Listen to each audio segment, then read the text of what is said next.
Olá pessoal, boa noite. Estamos mais uma vez aqui para mais um vídeo sobre os atributos de Deus. E hoje eu vim aqui para falar sobre três atributos que talvez sejam os mais repetidos quando a gente pergunta sobre os atributos de Deus. A gente vai falar sobre onipotência, onipresença e onisciência de Deus. Sei que são temas, são atributos bem complexos, porque trazem uma série de questionamentos que, inclusive, é muito utilizado por alguns opositores do cristianismo, por alguns ateus, que tentam se aproveitar de uma má interpretação sobre esses atributos para tentar dizer que Deus não existe ou que o cristianismo não tem fundamentação lógica. Mas a gente vai ver que não é bem assim. Quando a gente fala nos atributos de Deus, e vocês já viram em alguns vídeos anteriores, a gente está falando de algumas características que são próprias de Deus e que faz de Deus, Deus. Ou seja, são exclusivos. Alguns desses atributos são comunicáveis, ou seja, o Deus dotou a sua criatura, no caso a humanidade, de uma parcela desses atributos, uma pequena parcela de alguns desses atributos, mas não todos os atributos. E alguns desses atributos são, em certa medida, incomunicáveis à sua criação. E esses três atributos, a onipotência, a onipresença e a onisciência, são, em certa medida, incomunicáveis. Ou seja, Deus não dotou a humanidade, a sua criação, da onipotência, a onipresença ou onisciência, apesar de que ele transmitiu um pouco dessas características. O ser humano, ele não é onisciente, mas ele conhece alguma coisa. Ele não é onipotente, mas ele tem, em certa medida, algum poder sobre a criação. Ele não é onipresente, mas apesar dele estar limitado ao espaço e ao tempo, ele consegue refletir e pensar sobre o seu deslocamento no espaço e o seu deslocamento ao longo do tempo. Isso é um pouco filosófico, mas quando a gente começa a estudar sobre esses atributos, a gente vai ver que eles são muito... A gente precisa compreender bem eles para entender o que é que a gente está falando quando a gente fala de Deus. Algumas perguntas vão surgir quando a gente fala sobre a onisciência, a onipresença e a onipotência de Deus. E, inclusive, essas perguntas são várias vezes utilizadas em argumentos para tentar minar a fé cristã. Algumas pessoas podem perguntar, por exemplo, se Deus é onisciente, sabe todas as coisas, sabe tudo o que eu vou fazer, então o que eu vou fazer já está determinado, já que Deus não erra. E se Deus sabe o que eu vou fazer, Ele acredita naquela ação que eu vou fazer, e Ele não podendo errar, necessariamente eu vou fazer aquilo. Então, não existe livre-arbítrio, não há liberdade de escolha, então eu não sou livre. Ou, quando a gente fala sobre a onipresença de Deus, e eu já vi pessoas me perguntar sobre isso, Deus está em todo lugar, então Ele também está no inferno? Como é que é possível Deus estar no inferno, se o inferno é um lugar que as pessoas são jogadas para estarem eternamente afastadas de Deus? E outra pergunta, que essa é talvez a mais clássica de todas: se Deus é onipotente, Ele poderia criar uma pedra tão pesada que Ele não pudesse levantar? E aí a gente entra numa encruzilhada, se Ele pode fazer a pedra ou se Ele não pode levantar a pedra. Mas a gente vai tentar mostrar que essas perguntas, elas são simples de serem respondidas, apesar de que muita gente acha que não. Antes da gente falar sobre especificamente cada um desses atributos, a gente precisa lembrar de um outro atributo de Deus, que acho que vocês já viram em algum vídeo anterior, que é a infinitude de Deus. Deus, ele é infinito. Algumas pessoas têm, aliás, todos nós temos uma dificuldade para compreender exatamente o que é infinito. Porque a gente pode, por exemplo, imaginar na matemática um conjunto de números infinitos. Porque eu sempre posso acrescentar mais um a qualquer valor que você imaginar. Mas quando a gente está falando de Deus, não é uma infinitude abstrata, como é no caso da matemática. Ela é uma infinitude concreta, mas não é uma infinitude concreta no sentido de elementos infinitos de um conjunto. Eita, a coisa complicou, né? É porque se Deus ele transcende o espaço, ele transcende a matéria, ele não pode ser medido em uma relação espacial. Então a gente não pode imaginar Deus como um ser infinitamente grande. Ele simplesmente é um ser infinito, ou seja, ele não tem medida. Não há como a gente medir ele em termos de volume, em termos de tamanho, porque ele não está limitado ao espaço. E é essa infinitude de Deus que nos ajuda a compreender esses outros atributos de Deus. A gente fala da infinitude numa relação espacial, então estamos falando da onipresença de Deus. Eu falo da infinitude numa relação temporal, eu estou falando da eternidade de Deus. E se eu falo na infinitude no sentido espiritual, eu estou falando da transcendência de Deus, que é um outro atributo. Deus, ele é transcendente. Bom, essas características podem parecer a princípio absurdas para muitos ateus, principalmente ateus que não se debruçam a estudar com devido afinco. E eu não estou falando em estudar necessariamente a Bíblia, eu estou falando em estudar realmente a área do conhecimento que estuda essas relações. Por exemplo, a ciência hoje ela traz muitas descobertas que nos ajudam a comprovar aquilo que a Bíblia fala sobre Deus. E uma outra área do conhecimento, que é a filosofia, especialmente a filosofia da religião e outras áreas da filosofia, como a lógica, elas também nos ajudam a compreender isso. Quando a gente fala nas descobertas científicas, né, a gente está falando de descobertas materiais, já que a ciência ela se limita ao mundo material, visível, que ela consegue manipular. Mas essa mesma ciência, ela comprova necessariamente que tudo que existe teve uma origem, teve um início, não é eterno. E a lógica também ajuda a comprovar isso, a filosofia também ajuda a comprovar que algo material não pode existir eternamente no tempo. Ela tem que ter uma origem. E aquilo que tem uma origem necessariamente tem uma causa. E essa causa não pode estar dependente do seu produto. Ou seja, aquilo que criou tudo que existe não depende do que existe. Ela está fora disso e é independente disso. E é exatamente o que a Bíblia fala a respeito de Deus. Sendo Deus o Criador de todas as coisas, ele é independente da sua criação. E por conta disso, ele não está limitado a ela. Se ele não está limitado ao universo, ele transcende o universo. E aí nós temos a transcendência de Deus.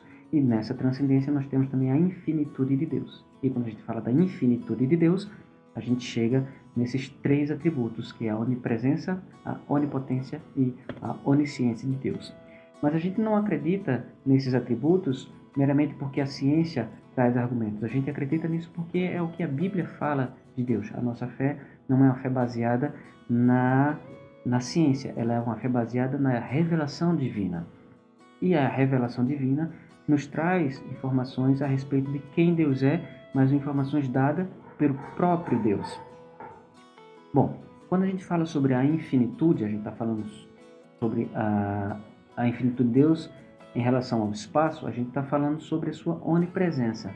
E a gente vai ver lá em Salmo 139, que é um salmo que fala justamente sobre esses três atributos de Deus. Todo o Salmo 139 fala claramente sobre esses três atributos de Deus, mas no versículo 7 e 8 a gente pode ler: para onde poderia eu escapar do teu espírito? Para onde poderia fugir da tua presença? Se é ao subir aos céus, lá estás. Se eu fizer a minha cama na sepultura, nas profundezas, também lá estás. Aqui o salmista está falando justamente da impossibilidade de a gente ir para algum lugar onde Deus não esteja presente, onde Deus não se faça presente. Onde quer que ele vá, Deus estará lá. Ele continua dizendo, se eu tomar as asas da alva, né, e onde quer que eu vá, lá tu estás.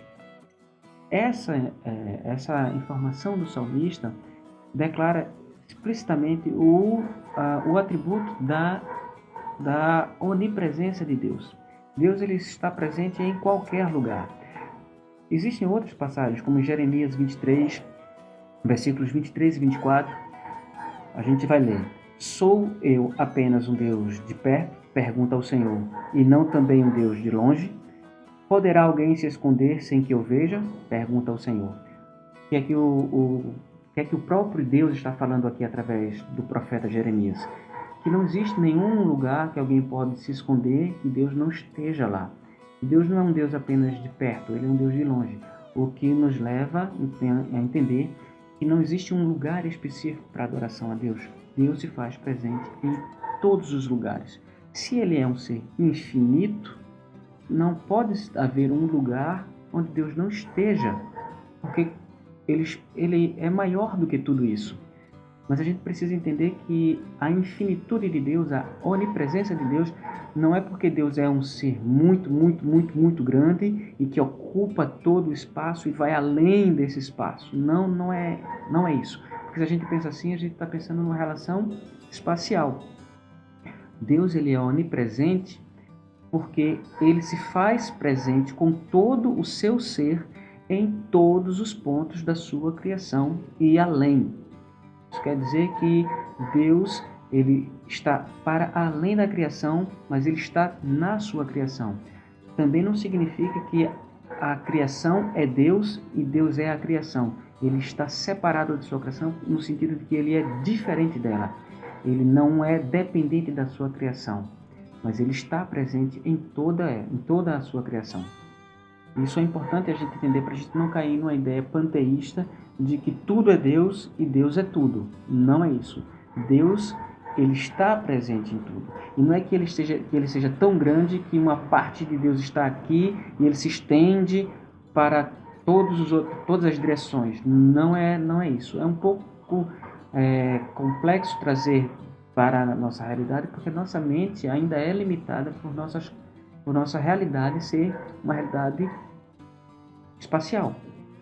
Mas a gente precisa entender que a onipresença de Deus é porque o ser divino está em todos os lugares, com todo o seu ser em todos os lugares. Mas aí você vai dizer, mas tem passagens na Bíblia que dizem que Deus apareceu para alguém, que Deus estava em tal lugar. Isso é porque a Bíblia usa uma linguagem que a gente chama de antropomórfica, que é para tentar traduzir uma ideia em conceitos humanos. Uma ideia que é muito complexa, trazer para um conceito humano. E quando a gente fala que Deus se fez presente, a gente quer dizer o seguinte, que Deus se apresentou imanentemente, ou seja, a imanência de Deus, que também é um outro atributo. Ele é um ser transcendente, mas ele é um ser que intervém na sua criação e quando ele quer, ele se apresenta à sua criação de diferentes maneiras. E aí a gente vai entrar num ponto muito importante. Deus ele se faz presente em determinados lugares com diferentes propósitos. Deus pode se fazer presente com o propósito de abençoar, Deus pode se fazer presente com o propósito de sustentar e Deus pode se fazer presente com o propósito de punir, de julgar. Então a gente vai ver ao longo das Escrituras, Deus como um ser que está presente em toda a sua criação para sustentar a sua criação. Toda a criação é sustentada pela presença de Deus. Mas Deus também se faz presente para abençoar. Ele aparece para alguns personagens bíblicos, como para Abraão, para Isaac, para Jacó, para Moisés. Aparece ali para abençoar. Mas Deus também vai aparecer, em algumas passagens, ele aparece para punição, quando ele se faz presente na destruição de Sodoma e Gomorra, como ele se faz presente quando ele manda o dilúvio, e como ele vai se fazer presente, como está escrito lá em Apocalipse, para punir aqueles que o rejeitaram. Então Deus se faz presente também para punição. E aí aquela pergunta que muita gente pode se fazer: então Deus vai estar no inferno? A resposta é simples: sim, Deus está no inferno também. Não existe nenhum lugar que Deus não esteja, não existe nenhum lugar no qual Ele não seja o Senhor soberano e absoluto. Então Ele está lá no inferno, mas diferentemente do que alguns vão pensar, que Deus ele está longe das pessoas, Ele está lá, mas com sentido de juízo, não com sentido de sustentação ou de bênção. Então Deus se fará presente, mas para juízo daqueles que o rejeitaram. O inferno não é um lugar que Deus não está. O inferno é um lugar que, apesar da presença de Deus, você está impossibilitado de ter um relacionamento amoroso com Ele, porque Ele não está lá mais para abençoar. Ele está lá para juízo. Então, sim, Deus estará presente no inferno. Essa é uma pergunta simples de ser respondida. Quando a gente fala já da onisciência, a gente já está falando da infinitude de Deus com relação ao seu conhecimento. E talvez essa seja uma dos atributos que trazem mais dificuldade de entendimento. Talvez seja novidade para algumas pessoas, mas de fato sim, é um atributo que traz muitas controvérsias. A gente vai ver lá em 1 João 3,20, né? Deus é maior do que o nosso coração e sabe todas as coisas. Então, Deus conhece todas as coisas, né? Desde a eternidade, Deus possuiu todo o conhecimento e sabedoria, como João declara, né? Ele conhece todas as coisas. Ele conhece todas as coisas, ele sabe tudo que já aconteceu e tudo que irá acontecer. E essa ideia de que Deus tem todo o conhecimento, e o conhecimento de Deus é infinito, né, é o que vai causar talvez a maior controvérsia. Por quê? Porque algumas pessoas vão dizer o seguinte: se Deus sabe todas as coisas, ele sabe o futuro, então não existe livre-arbítrio. Vamos tentar entender isso. Primeiro vamos tentar tentar trazer o que é que a Bíblia fala sobre a onisciência de Deus. Lá em Efésios 1:11, fala que Deus opera todas as coisas segundo o conselho de sua própria vontade. Então todas as coisas acontecem segundo a vontade de Deus. Só um ser que sabe todas as coisas pode fazer que todas as coisas aconteçam segundo a vontade dele. Então, aqui a gente já vê uma outra passagem comprovando a onisciência de Deus. Voltando ao Salmo 139, a gente vai ver que o salmista fala que antes que a palavra me venha à boca, tu já a conheces. O Senhor me viu ainda informe no ventre da minha mãe. Então, novamente, comprovando a ideia da onisciência de Deus. Aí a gente pergunta: então, se Deus sabe todas as coisas, existe livre-arbítrio? E aí é que entra a grande controvérsia. Existem duas correntes principais, né, que vão tentar explicar como se dá essa onisciência de Deus. A corrente mais tradicional, defendida pela maioria da ortodoxia, né, dos exegetas bíblicos, vai dizer que Deus sabe todas as coisas num ato simples. O que é saber todas as coisas num ato simples? Deus não precisa parar, refletir, raciocinar para chegar a uma conclusão. Ele sabe tudo, todo o tempo, instantaneamente. Isso significa que não existe para Deus passado, presente e futuro. Tudo para Deus é um eterno agora. Então ele sabe exatamente o que vai acontecer, porque para Deus acontece. Já é. Não será. Já é.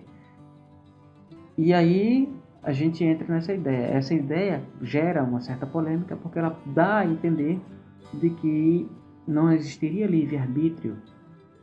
Isso seguindo uma interpretação desse pensamento. Não é que eles defendam que não exista livre-arbítrio. Eles estão simplesmente dizendo que Deus conhece tudo como se fosse presente. Ponto. A questão do livre-arbítrio entra em outro desdobramento dessa argumentação. Mas existe uma outra linha interpretativa sobre a onisciência de Deus, conhecida como molinismo, defendida por muitos apologetas, como é o caso de William Lane Craig. Ele vai defender que Deus ele conhece todas as possibilidades futuras, ou seja, Deus sabe como cada criatura vai agir em qualquer conjunto de circunstâncias possíveis. Nessa linha de interpretação, você não entra em conflito com a ideia de livre-arbítrio. Você é livre para tomar decisões. Acontece que Deus sabe quais as possibilidades de decisões que você pode vir a tomar. Mesmo que você tenha infinitas possibilidades, Deus conhece as infinitas possibilidades de decisões que você pode tomar em qualquer tipo de circunstância. Deus já sabe. Então Deus sabe o que você pode vir a escolher antes que você venha a pensar em escolher. Você não entra em conflito com o livre-arbítrio. Essa não é a visão dominante, mas é uma visão também sobre a onipresença de Deus.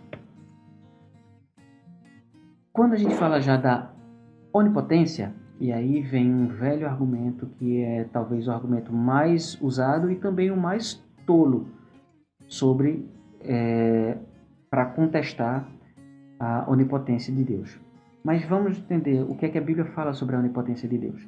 Lá em Gênesis 17:1, a gente já vê Deus falando para Abraão: eu sou o Todo-Poderoso, o El Shaddai, o Todo-Poderoso, né? Aquele que pode todas as coisas. A gente vai ver muitas outras passagens dizendo exatamente a mesma coisa. Em Mateus 19:26, a gente lê que para Deus todas as coisas são possíveis. Lucas 1:37, pois nada é impossível para Deus. E também Gênesis 18:14, por acaso existe alguma coisa impossível para o Senhor? Então são todas as passagens dizendo que não há nada impossível para Deus, que Deus pode todas as coisas, que Ele é o Todo-Poderoso. E aí vem aquela velha pergunta tola, mas muito usada, que se Deus ele é onipotente, então ele pode fazer qualquer coisa. Se ele pode fazer qualquer coisa, então ele poderia fazer uma pedra tão pesada que ele não possa levantar? Se ele pode fazer tal pedra, ele não pode levantar tal pedra. Então, se ele não pode levantar tal pedra, ele não é todo-poderoso. E se ele não pode criar a pedra que ele não possa levantar, ele não pode criar a pedra, então ele não é todo-poderoso. Puxa, entramos numa enrascada. E agora, qual a resposta? Simples. Isso é uma interpretação incorreta do que é poder todas as coisas. Deus, ele pode todas as coisas que são logicamente possíveis. Ele não pode criar lógicas absurdas, ou seja, coisas que não são logicamente possíveis. Como assim Deus criar coisas logicamente possíveis?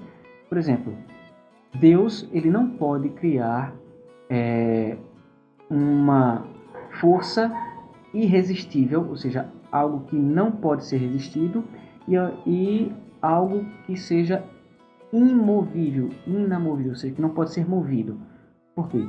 Se existe essa força que é irresistível, qualquer coisa que encontrar essa força será movida. E se existe algo que não pode ser movido, uma força que encontrar essa coisa vai parar, porque essa coisa não pode ser movida. Ficou meio confuso? Um outro exemplo. Deus não pode criar um triângulo com menos de 3 lados, ou com mais de 3 lados. Também não pode criar um quadrado com menos de 4 lados, ou com mais de 4 lados. Porque todo triângulo tem 3 lados, todo quadrado tem 4 lados. Não há um quadrado que não tenha 4 lados, porque isso é a sua própria conceituação. Quadrado é um objeto com 4 lados. Um triângulo é um objeto com 3 lados. Então, coisas logicamente impossíveis é, por exemplo, um círculo quadrado.